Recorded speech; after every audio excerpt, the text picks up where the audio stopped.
Selamat pagi, saya Dr. Marsyanda yang berjaga pada UGD hari ini. Pada hari ini saya akan melakukan pemeriksaan fungsi pernapasan dan juga memberi bantuan untuk pernapasan. Dimana di sini yang pertama saya akan melakukan terapi breathing, yaitu dengan mouth to mouth atau mouth to mask, dan juga terapi breathing menggunakan back valve mask. Kemudian yang pertama sebelum menentukan saya akan mengecek terlebih dahulu untuk kesadarannya. Kemudian saya akan meminta pertolongan kepada fasilitas kesehatan terdekat. Yang pertama saya akan membebaskan untuk airway-nya terlebih dahulu, yaitu dengan Hertel chain lift ataupun menggunakan jaw thrust. Kemudian setelah untuk airway-nya sudah dipastikan paten, maka selanjutnya saya akan melakukan evaluasi jalan nafas. Kemudian saya akan melakukan evaluasi breathing, yaitu look, listen, and feel. Di mana di sini saya akan mendekatkan telinga pada hidung atau mulut pasien sambil menatap gerakan dada. Kemudian saya akan melihat untuk look-nya lihat gerakan dada, untuk listennya mendengarkan suara nafas tambahan, dan untuk feel-nya merasakan hembusan nafas. Kemudian selanjutnya bila tidak didapati gangguan pada breathing, maka selanjutnya akan dilakukan terapi breathing. Yang pertama ada metode mouth to mouth, yaitu dengan 2 jari penolong menutup lubang hidung pasien, sementara tangan satunya mengangkat dagu pasien, yaitu chin lift. Kemudian membuka mulut secukupnya untuk menutup semua mulut pasien. Kemudian meniupkan nafas buatan ke mulut pasien 1 kali tiupan sampai dada mengembang sambil mata melihat ke arah dada pasien.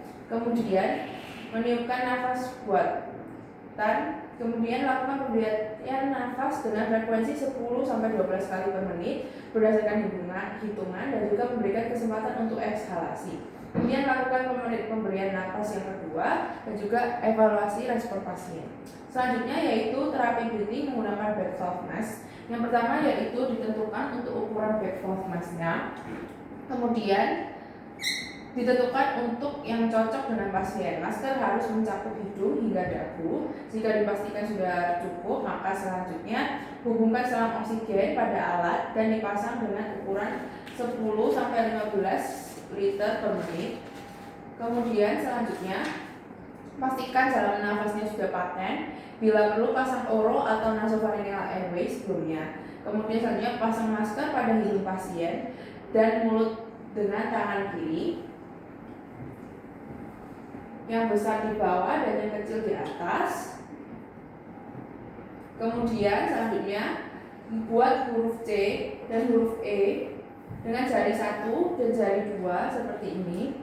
Kemudian selanjutnya tangan yang lain melakukan jaw thrust sehingga masker menutup rapat pada wajah pasien. Kemudian lakukan ventilasi dengan memompa balon dengan tangan kanan. Kemudian nilai kecukupan ventilasi dengan memperhatikan gerakan naik dari dada itu perut tidak terangkat. Kemudian ventilasi pasien dengan rate 10-12 kali per menit tiap 5-6 detik dan juga menilai respon pasien.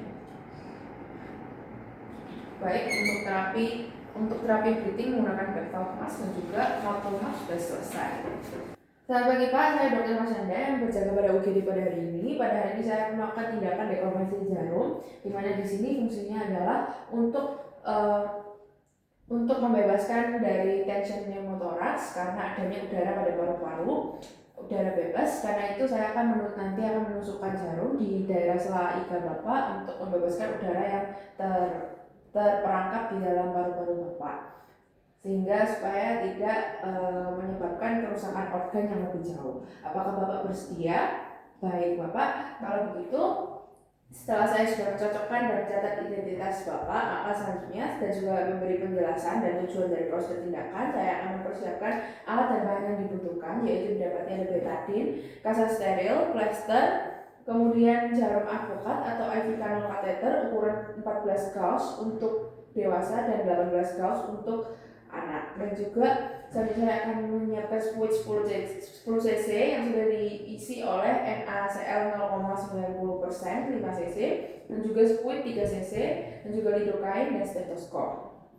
Kemudian saya akan menggunakan perlengkapan yang steril untuk keamanan dokter dan pasien. Yang pertama, saya akan menggunakan handscoon, face mask, kacamata pelindung dan juga apron. Karena di sini saya akan menggunakan apron Kemudian selanjutnya saya akan menggunakan face mask dan kacamata pelindung, dan sebelumnya saya akan cuci tangan 6 langkah terlebih dahulu. Di sini saya sudah menyiapkan handscoon dan sudah selesai cuci tangan 6 langkah.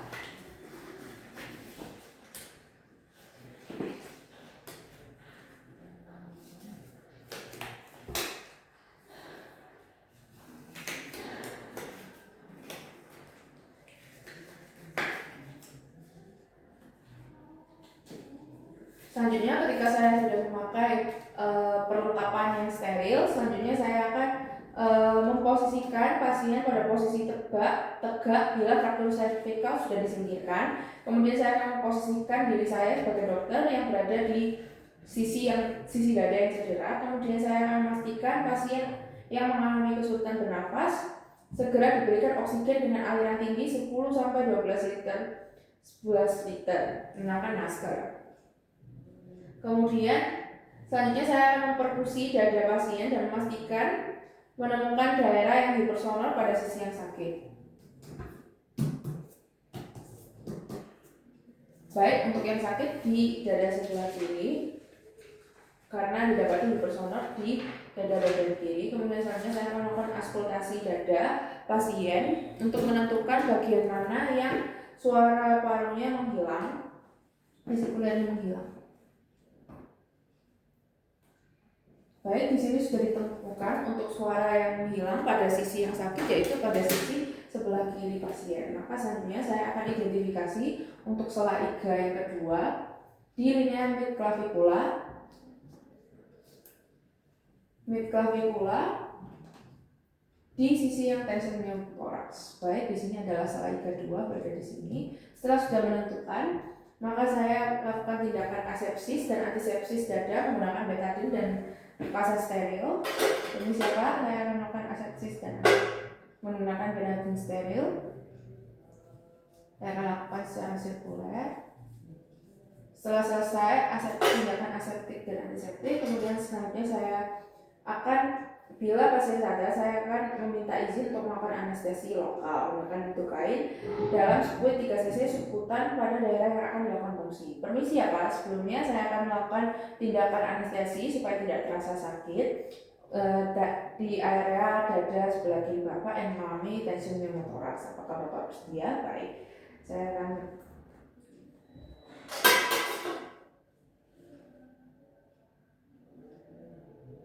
akan mengambil bentuk kain sebanyak 3 cc. Kemudian ketika sudah selesai, maka saya akan di area yang sudah asepsis, saya akan melakukan injeksi subkutan.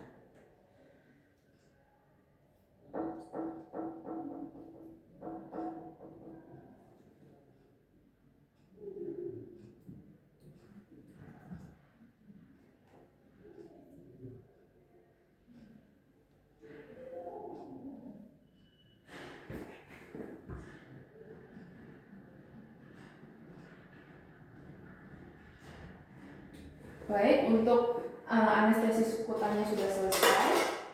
Selanjutnya saya akan memasang advokat pada squid 10 cc yang sudah diisi dengan 5 cc NaCl 0,9%. Di sini saya sudah menyiapkan jarum advokatnya.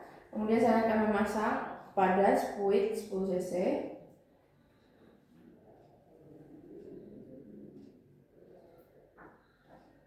Setelah sudah terpasang, maka selanjutnya saya akan insersi jarum advokat ke kulit secara langsung membentuk sudut 90 derajat tepat di tepi atas iga ketiga pada sela iga kedua, yaitu di ICS 2. Saya akan menusuk ya Pak ya, permisi ya Pak ya.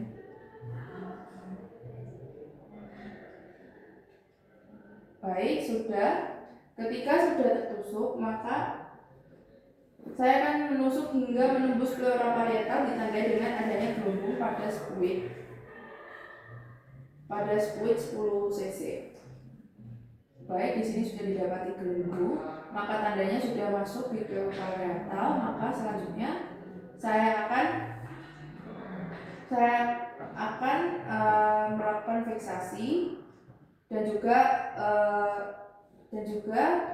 memastikan keadaan tension pneumotoraks teratasi, maka saya akan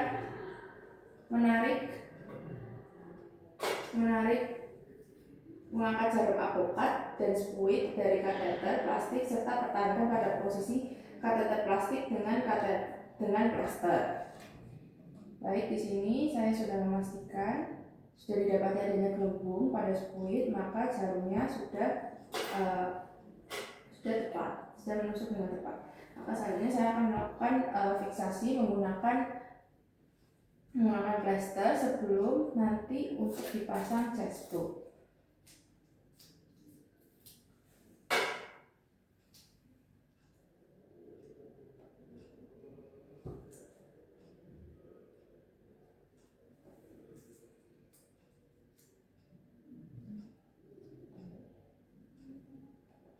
Baik, di sini jarum sudah terfiksasi, maka selanjutnya saya akan mempersiapkan pasien untuk dilakukan pemasangan chest tube. Setelah chest tube sudah terpasang, nanti kateter akan angkat kateter plastik dari tempat fungsi, kemudian bersihkan luka bekas tusukan apokat dengan betadine dan tutup dengan kasa steril. Baik, untuk